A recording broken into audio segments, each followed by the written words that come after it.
you were telling during your speech in the forum about the skills needed to be developed in the public relations market. So how do you think universities or courses or the market have ways to develop this kind of knowledge in future PR professionals?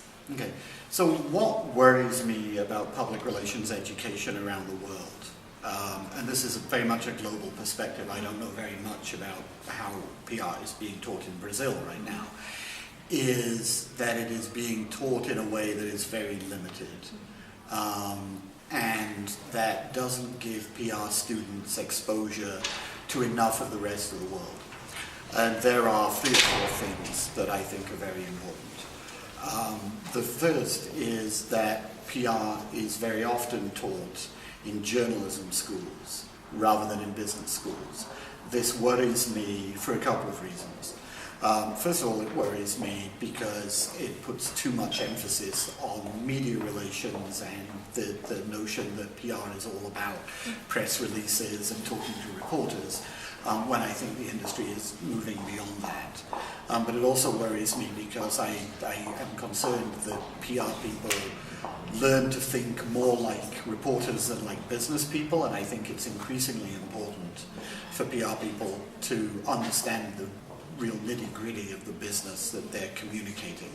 I've never had a CEO say to me, my PR people don't understand the media, but I've had a lot of CEOs say my PR people don't understand business. And so I worry that PR is not getting the business perspective. But at the same time, I think that the modern PR person needs a lot more skills than are typically being taught. I think we need to understand data and analytics. We need to be taking statistics courses, and we need to understand concepts like regression analysis, and so we can really understand what numbers are telling us about the world.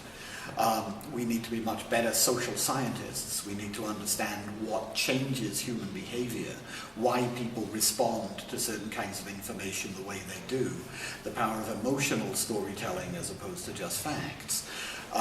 And we need to be content creators, we need to be video producers and graphic designers, and we need to make web and mobile apps, and we need to be able to get our messages into all kinds of different content and forums. Or at least to coordinate people to do that, right? Right, yeah. And so all of those are going to be important skills for public relations people going forward. It worries me that PR right now is very focused on media relations.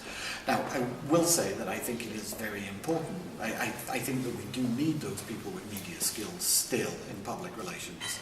But I think that need is changing too. I think today you need to be a journalist inside your own client. So you should be the one going into the client company and sort of finding stories and reporting on them.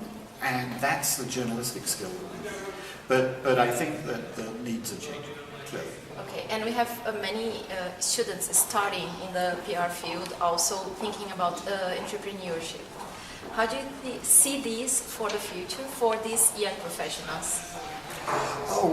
First of all, I think that this is maybe the most exciting time to be entering the public relations business. I mean, I really do believe that the relationship between an organization and the people upon whom it depends for its success is increasingly important. People know a lot more about the companies that they do business with. They have opinions on the companies that they do business with. Managing that is a vital task. And so you're entering a business that is going to become more important and more vital, more central, more strategic, more challenging. I mean, and hopefully more rewarding. So it's a great time to be getting into this business. And it's a business, I think, that is ripe for entrepreneurship. I mean, I think that size is less and less important, and maybe becoming a disadvantage in terms of the giant PR agencies. I think have to really transform themselves over the next 3 or 4 years if they're going to stay relevant.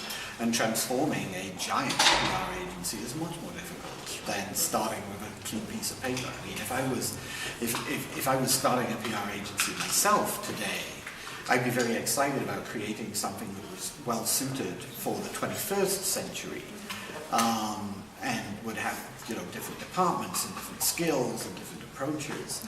And the great thing is that, you know, I don't see any great advantage to clients in having a big agency that is okay at everything. I'd much rather have a bunch of small agencies that are great at one thing.